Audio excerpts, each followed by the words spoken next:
Good morning, afternoon, everyone. There's a kind of power in being alone that many of us overlook. It's not the power we're taught to admire, the loud, charismatic kind that fills a room. No, this power is quieter, more subtle. It whispers in the stillness, in the moments when the world feels far away and the only voice you hear is your own. For a man with few friends or no circle at all, this solitude can feel like an unwanted guest, like a weight pressing down on your chest. But what if we stopped fighting it? What if, instead of fearing it, we leaned into it? You see, solitude isn't emptiness. Space. Space to breathe, to think, to truly see yourself for who you are, without the noise of others telling you who you should be. And when we strip away the noise, what we're left with is the truth. That's what solitude offers us. The truth about what we value, what we need, and what we're capable of when you're not constantly surrounded by people. You have the chance to really ask yourself, what do I want? What do I care about? Who am I when there's no one else around to influence me? These aren't easy questions. In fact, they can be some of the hardest to face. But here's the beauty of it. When you find those answers, they're yours, not someone else's expectations or opinions. Yours. Being alone also teaches us resilience. In a world where we're constantly told that our worth is measured by how many people like us, choosing to stand on your own can feel like a radical act. It's an act of defiance, of saying, I am enough as I am. That kind of strength doesn't come from being surrounded by others, it comes from within. And the more time you spend with yourself, the stronger that foundation becomes. Now let me be clear, this isn't about pretending that being alone is always easy. It's not. There are days when it feels heavy, when you long for someone to talk to or lean on. That's human. But it's in those moments of discomfort that we grow the most. Growth doesn't happen in comfort. It happens in the stretch, in the pull, in the moments when we feel like we can't take one more step, but do it anyway. Think about the people we admire most. The innovators, the thinkers, the artists. They didn't find their purpose in a crowd. They found it in quiet moments of reflection, in hours spent alone with their thoughts, their dreams, their fears. Solitude gave them the clarity to see beyond the surface and the courage to act on what they found. You might be sitting there thinking, wow, it's great for them, but what about me? I'm not some great thinker or artist. But here's the thing, you don't have to be. The point isn't to become someone else, it's to become more of yourself. And that starts with embracing where you are right now, even if where you are feels lonely. Because loneliness, while uncomfortable, is not the enemy, it's a signal, a reminder that we're wired for connection. But not just any connection, authentic connection. And the irony is, the more comfortable we become in our own company, the better we become at forming those real, meaningful bonds with others. When we know ourselves deeply, we stop settling for relationships that don't serve us. We stop chasing approval or validation and start looking for people who truly see us, because we've learned to truly see ourselves. In solitude, there's freedom. Freedom to fail, to dream, to experiment. To try things without an audience. To mess up without judgment. And in that freedom, we find creativity, resilience, and strength we didn't know we had. It's not about isolation. It's about exploration. Exploring what lights you up, what drives you, what makes you, you. So if you find yourself with few friends or no circle at all, don't rush to fill the silence. Sit in it. Learn from it. Let it teach you. Because when you can find peace in your own company, you become unstoppable. You no longer depend on others to define your worth or your purpose. You walk into any room, not needing it to complete you, but adding to it, simply by being there. And isn't that the kind of strength we're all looking for? The kind that doesn't come from how many people stand beside us, but from how firmly we can stand on our own. If you can find that strength, if you can embrace that solitude, you'll discover something extraordinary. That being alone isn't the absence of something, it's the beginning of everything. We live in a world that celebrates connection, that tells us if we don't have a packed social calendar or a large group of friends, we're somehow falling short. Social media, in particular, has made this idea even more prominent. Every scroll, every post, every like seems to reinforce this belief that connection is only valid when it's visible, when it's shared publicly. But what if I told you that true connection has nothing to do with the number of friends you have or the size of your social circle? What if I told you that real connection is about something much deeper, something much more personal? It's easy to fall into the trap of believing that connection is about quantity, that the more people you know, the more connected you are. But the truth is, you can be surrounded by a crowd and still feel completely isolated. There's a difference between being connected and being seen. Real connection doesn't happen in the noise. It happens in the silence between words. In the moments when you allow yourself to be vulnerable, to show up as you are, without masks, without pretending. When we're willing to let go of the need to be liked by everyone, that's when we begin to form authentic relationships. True connection is about being understood, not just liked. It's about showing up in a space where you don't have to perform or put on a facade. It's about being real, about letting people see you for who you truly are, and feeling that same openness in return. This kind of connection can happen with one person, two, or maybe even just yourself. But it has nothing to do with the number of people in your life. It's about how deeply you allow yourself to be known. When we're focused on finding connection in a sea of people, it's easy to lose sight of what really matters.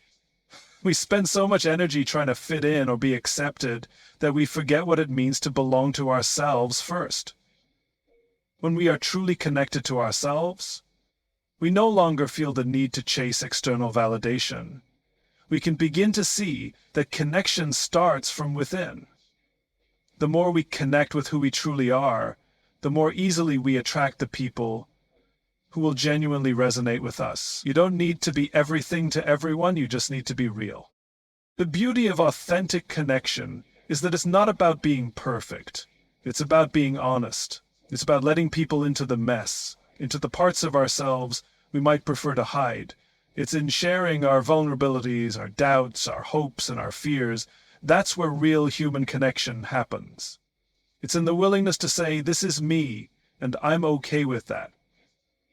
And giving others the space to say the same. It's about showing up with all of your imperfections and finding someone who doesn't just tolerate them, but accepts them.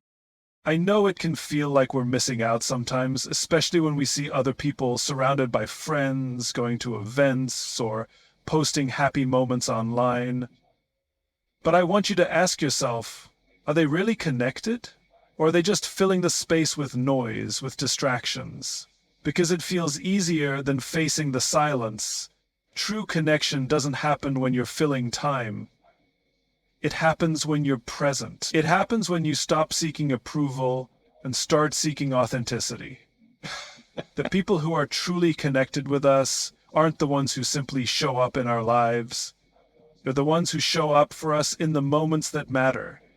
They see us, they understand us, and they accept us as we are, flaws and all. And here's the thing, you don't need to fill your life with dozens of people to experience this level of connection. In fact, the more people you have in your circle, the harder it becomes to find that depth of connection. You can only truly connect with a few, those who have the time, energy, and capacity to understand you at the core. It's about the quality of relationships, not the quantity. It's the person who listens when you need to talk, the one who stands by you without needing anything in return, the one who makes space for your growth without judgment. These are the people who truly belong in your circle, not because they've filled some expectation, but because they bring out the best version of yourself.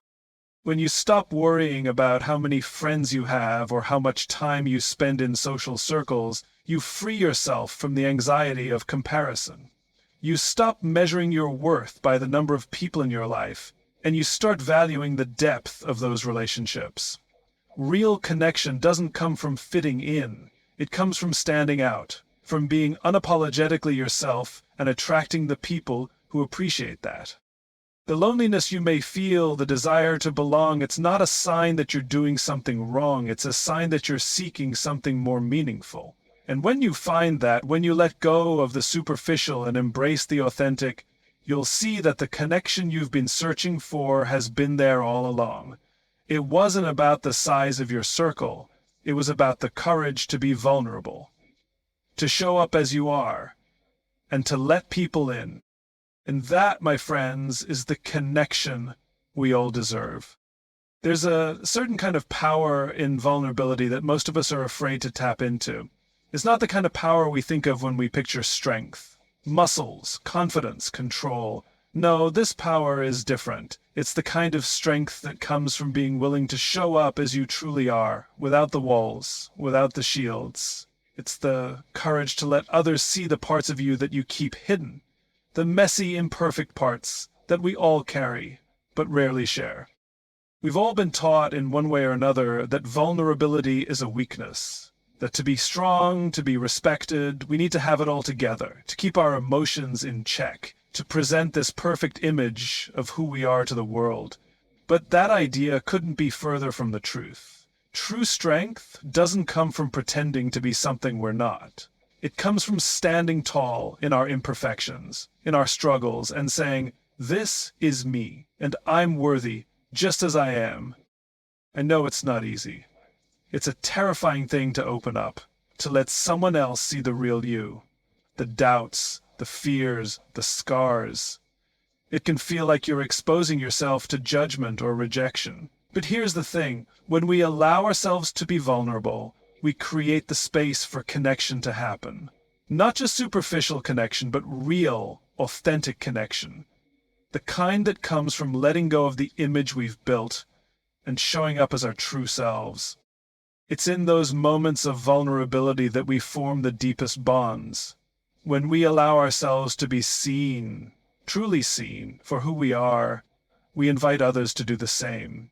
It's not about perfecting ourselves or pretending to have all the answers. It's about being human, being honest. And when we do that, when we share our stories, our struggles, our victories, and failures alike, we make it possible for others to see themselves in us. We give them permission to be vulnerable too. Now, I know that's easier said than done. Vulnerability feels risky. It can make us feel exposed, like we're putting ourselves out there to be judged, to be hurt. But here's the thing about vulnerability. It's not about being perfect or having it all figured out. It's about showing up, even when you don't have all the answers. It's about saying, I don't have it together, but I'm still here, I'm still trying. I'm still worthy of connection. And when we show up in that way, we give others the courage to do the same. We create spaces where people can be real, where they don't have to hide behind the masks we so often wear. There's a profound shift that happens when we embrace vulnerability. It's like opening a door to something deeper, something that's been waiting for us all along. When we let down our walls, we stop pretending to be something we're not, and we start allowing people into our lives, into our hearts. It's not about being perfect or flawless. It's about being authentic. And authenticity is what draws people to us, not perfection. People don't connect with a polished version of ourselves that we show to the world. They connect with the raw, unfiltered version of who we really are. It's in vulnerability that we discover true connection. It's where empathy begins. When we're willing to share our fears, our insecurities, and our struggles, we open the door for others to do the same. We create a space where we can be real with each other, where we can support one another without judgment. And that kind of connection, It's the kind that lasts. It's the kind that matters. It's the kind of relationship that goes beyond the surface and into the heart. But here's the paradox. The more we embrace vulnerability, the more we actually strengthen ourselves. I know it sounds counterintuitive. We've been taught that vulnerability is something to hide, something to be ashamed of. But in reality, when we embrace it, we tap into a source of strength that we never knew existed. Vulnerability allows us to build resilience, to learn from our mistakes, and to grow in ways we couldn't if we were always hiding behind the walls we've built. It's in being vulnerable that we begin to trust ourselves, to accept ourselves, and to see ourselves with the same compassion we offer to others. Vulnerability doesn't mean laying it all out for everyone to see. It doesn't mean oversharing or exposing yourself in ways that feel unsafe. It means being willing to show up, to let others see the parts of you that you might be afraid to share. It means allowing yourself to be imperfect, to be human, to make mistakes. It means not waiting for the world to tell you that you're worthy of connection, but knowing that you are worthy just as you are. And once we allow ourselves to be vulnerable, something incredible happens. The people who truly care about us, the ones who are meant to be in our lives, are drawn to us. Because when we are vulnerable, we create space for others to be vulnerable too. We create a bond that goes beyond surface-level pleasantries and into something real, something deep, something lasting. So the next time you're faced with the choice to hide behind your walls or to show up as you are, remember this. True connection is built in the space of vulnerability. It's in those moments when we allow ourselves to be seen, flaws, fears, and all, that we find the strength to connect with others in ways we never thought possible. And in doing so, we find the courage to build the kind of relationships that truly matter. Loneliness. It's something we all experience at some point in our lives, and it's often the thing we try hardest to avoid. In a world that tells us we need to be surrounded by people to feel whole, loneliness can feel like a silent whisper in the back of our minds, telling us that something's wrong. We feel it when we're sitting alone at night, scrolling through social media, and seeing everyone else's lives seem so full. We feel it when we're at a gathering, surrounded by people but still somehow disconnected, like we're standing outside looking in. But here's the thing. Loneliness is not a sign of something broken. It's a space, a place where growth begins. Think about it for a moment. When we're constantly surrounded by noise, by people, by distractions, it's hard to hear ourselves. It's hard to know what we truly need, what we really want. But when we're alone, we're forced to face ourselves. We're forced to sit in that silence and ask the tough questions. Questions about who we are, what we're doing, and where we're headed. Loneliness, when we allow ourselves to sit with it, has a way of revealing things to us that we'd never see in the chaos. It gives us the opportunity to reflect, to examine the choices we've made, and to envision the path ahead. It's easy to fall into the trap of thinking that loneliness means something is wrong with us. But sometimes it's actually an invitation. It's an invitation to look inward, to reconnect with who we are at our core. We don't often get that chance when we're constantly surrounded by others or distracted by the noise of daily life. In those moments of solitude, we can begin to rediscover our passions, our desires, and our dreams. Things we may have buried under layers of obligations or the need to please others. Loneliness, in this light, becomes a teacher. It teaches us about ourselves and about the things that truly matter. It's a space where we can recenter ourselves and reevaluate what we want from our lives. It's a chance to strip away the things that no longer serve us and get clear on what brings us joy, purpose, and fulfillment. Loneliness doesn't just make us more self-awareness. It strengthens our ability to be present with ourselves and, ultimately, with others. It's in these moments of solitude that we learn to become our own greatest source of support. But here's the catch. In order to turn loneliness into strength, we have to stop running from it. We have to stop filling the silence with distractions, with things that only serve to drown out the very feelings we need to face. It's in the silence that we hear our own voice, that we truly learn to listen to our own needs. When we're constantly trying to fill the emptiness with external noise, we miss the opportunity to learn from it. And now, I know it's not easy. We've been conditioned to think that loneliness is something to avoid at all costs. We're told to fill our time with activities, to be constantly socializing, to keep ourselves busy so we don't have to sit in the discomfort of being alone. But here's what I've learned. The discomfort of loneliness is a temporary feeling, but the growth it brings is lasting. When we stop running from it and instead lean into it, we allow ourselves to evolve in ways we couldn't if we kept distracting ourselves with the noise of the world. I've seen it time and time again, people who have spent years running from their loneliness, only to realize that when they finally stopped and allowed themselves to feel it, they discovered something remarkable. They discovered their own strength. They realized that they didn't need to be surrounded by others to feel whole. They found peace in their own company. They learned how to nurture themselves, how to love themselves, and how to trust themselves, and how to trust themselves. And in that process, they became more connected to the world around them, more open to relationships, and more authentic in their interactions. When we embrace loneliness as a catalyst for growth, we stop seeing it as a sign of weakness and start seeing it as a stepping stone to something greater. It's an opportunity to learn how to be comfortable in our own skin, to build a relationship with ourselves that isn't dependent on anyone else. And when we can do that, when we can stand strong in our own company, we stop chasing after others to complete us. We start attracting the people who are aligned with who we truly are. We stop seeking approval and start seeking authenticity. There's another side to loneliness that's worth mentioning too. Sometimes the loneliness we feel is not just about being physically alone. It's about feeling disconnected from the people around us.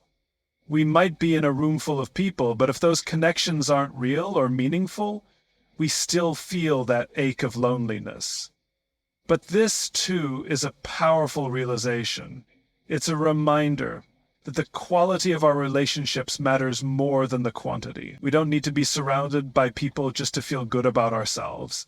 We need to surround ourselves with people who see us, who understand us, who make us feel heard and valued. And if we're not experiencing that, loneliness can serve as a guide to reevaluate the relationships we're holding on to and ask ourselves whether they're truly serving us.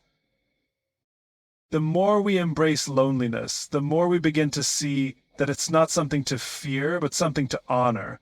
It's not a sign of something missing, it's a sign of something waiting to be discovered. In the silence, in the solitude, we find the space to reconnect with ourselves, to grow, and to become stronger. And when we do that, when we learn to turn loneliness into strength, we transform not only ourselves, but the way we engage with the world. Because in the end, it's in our deepest moments of solitude that we find the most powerful version of ourselves. There's something truly transformative that happens when we begin to redefine our own worth. So often, we let the world around us, our circumstances, the opinions of others, the expectations placed on us, define who we are. We let external factors dictate how we feel about ourselves, our value, our worth. But here's the truth. Your worth is not dependent on anyone else's perception of you. It's not tied to how many friends you have, how many likes your posts get, or how much you've achieved in comparison to others. Your worth comes from within, from the very essence of who you are. And when you truly understand that, when you start to own your own value, everything changes. The world will always try to tell you who you should be. It will push you to conform, to fit into molds, to play roles that don't reflect who you truly are. But when you begin to trust yourself, When you stop seeking validation from others, you give yourself the freedom to live authentically. You stop chasing after approval, and you start showing up as the person you were always meant to be. And that's a powerful thing, because when you're rooted in your own sense of worth, nothing and no one can shake it. We live in a culture that tells us our value is tied to what we do, what we accomplish, and how others perceive us. But that's a dangerous trap to fall into, because it places our worth outside of our control. It's easy to get caught up in the pursuit of success, the need to prove ourselves, the desire to be liked and accepted. But when we attach our worth to these things, we're constantly setting ourselves up for disappointment. We'll never be able to satisfy all of the external demands, and in the process we lose sight of our true value. The real power comes from within, from knowing that your worth is inherent, not earned. When we start to recognize that our worth is not tied to external achievements, we start to make decisions that align with our true selves. We stop chasing things that don't serve us, and we begin to create the life we truly want. We stop trying to prove ourselves to others and start proving something much more important, our ability to trust ourselves. It's in those moments, when we choose to live authentically, that we begin to step into our full potential. We become less concerned with what the world thinks of us and more focused on what we think of ourselves. And that shift changes everything. I know it can be hard to let go of the need for external validation. We're conditioned to believe that we need others' approval to feel good about ourselves. But the truth is, external validation is fleeting. It's like trying to fill a hole that can never be filled. It's temporary and often leaves us feeling emptier than before. True validation, the kind that lasts, comes from within. It comes from acknowledging your own worth, from recognizing that you are enough just as you are. You don't need to prove anything to anyone. You don't need to be someone else's idea of perfect. You are worthy simply because you exist. When you begin to embrace your own worth, something incredible happens. You stop settling for relationships, situations, or jobs that don't honor who you are. You stop sacrificing your authenticity for the sake of fitting in or being accepted. You become more discerning about where you invest your energy, and you make choices that align with your values, your goals, and your sense of self. The more you recognize your own worth, the more you attract people and opportunities that reflect that value. You start to create the life you truly deserve, not the one that others have told you to settle for. But it's not just about letting go of the need for external validation. It's also about practicing self-compassion. When we're not constantly looking to others to tell us we're good enough, we become better at showing up for ourselves. We learn how to be kind to ourselves in moments of doubt, to be patient with ourselves when things don't go as planned. We stop being our own harshest critics and start being our own greatest supporters. And that's the foundation of true self-worth. The ability to accept yourself fully, to honor your own journey, and to love yourself unconditionally, flaws and all. The more we step into this sense of self-worth, the more we begin to lead with confidence, not arrogance. Confidence comes from knowing that you are enough. Not because you have something to prove, but because you understand your intrinsic value. When you know your worth, you don't need to constantly seek validation or approval. You can show up as your authentic self with the knowledge that you are already worthy. And in that authenticity, you'll find that you attract people who see you, who appreciate you, and who honor your value. It's also important to recognize that self-worth isn't something that can be taken away by someone else's opinion or behavior. It's not dependent on how others treat you, how they see you, or what they say about you. Your worth remains constant, regardless of the circumstances. People might try to diminish your value, but they can't take away the truth of who you are. When you truly own your worth, you begin to set boundaries, not just with others, but with yourself. You stop letting the world dictate your sense of self, and start creating your own narrative. And here's the secret. When you start to own your worth, you create space for others to do the same. You show them what it looks like to live authentically, to trust yourself, and to love yourself. You become an example, a beacon of what's possible when we stop living for the approval of others and start living for ourselves.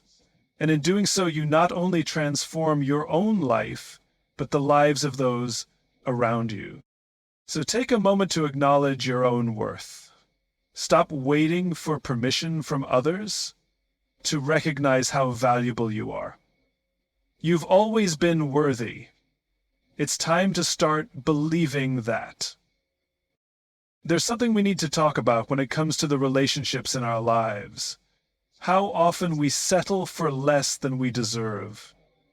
It's so easy to convince ourselves that we have to accept things as they are, especially when it comes to our connections with others.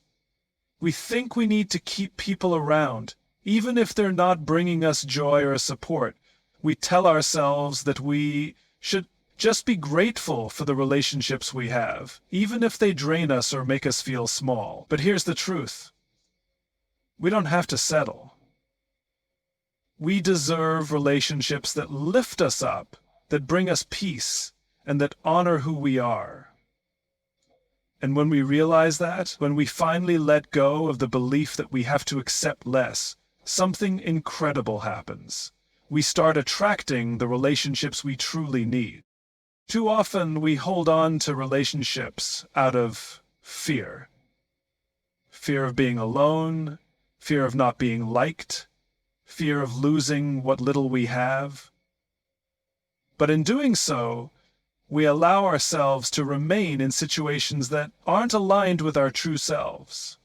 We hold on to people who take more than they give, who drain us emotionally, who make us question our worth. We think that if we just try harder, if we just do more, if we just push ourselves to fit into their expectations, maybe, just maybe, they'll finally appreciate us.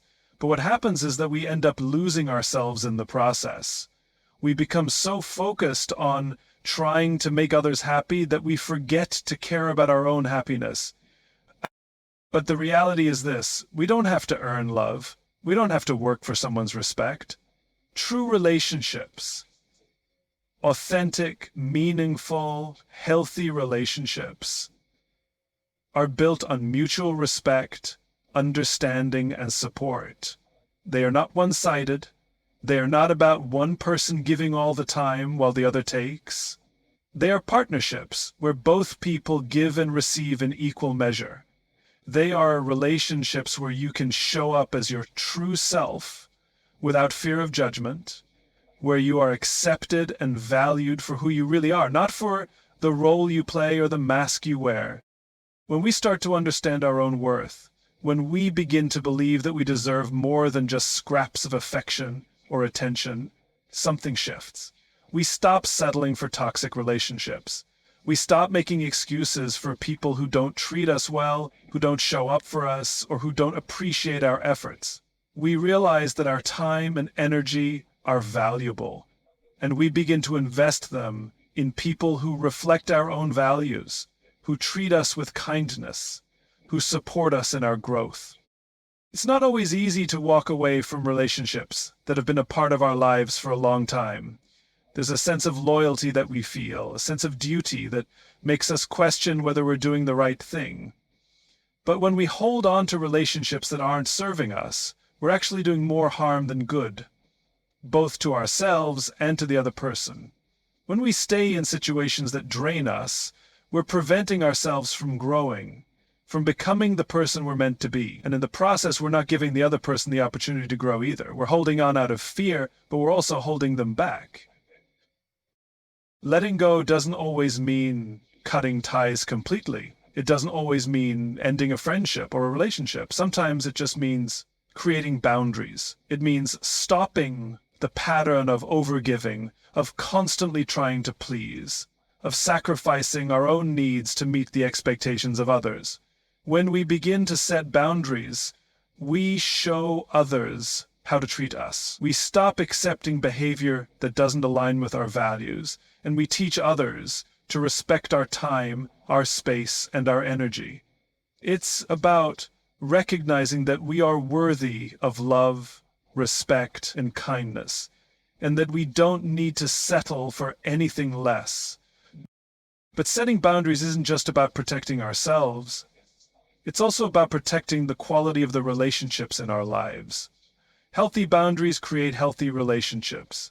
They allow us to show up as our true selves, without fear of being taken advantage of or manipulated. When we establish boundaries, we create space for the right people to come into our lives.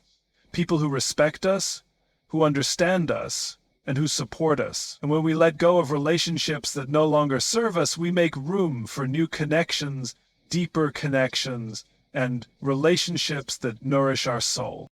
Here's the thing. The relationships we keep in our lives have the power to shape us. They can either lift us up or bring us down. They can either help us grow or hold us back. And when we finally come to the realization that we don't have to settle for less, that we deserve relationships that are full of love, respect, and mutual support, everything changes. We stop chasing after people who don't see our value, and we start attracting people who do. We begin to invest in relationships that help us become the best versions of ourselves. Relationships that encourage us, challenge us, and celebrate us for who we truly are. So, let me ask you this. Are you settling for relationships that drain you? Are you holding on to people who don't appreciate you? It's time to recognize your worth and stop accepting less than you deserve. It's time to set boundaries, to let go of the relationships that no longer serve you, and to make space for the ones that will. Because you deserve relationships that lift you up, that empower you, and that remind you of just how amazing you are.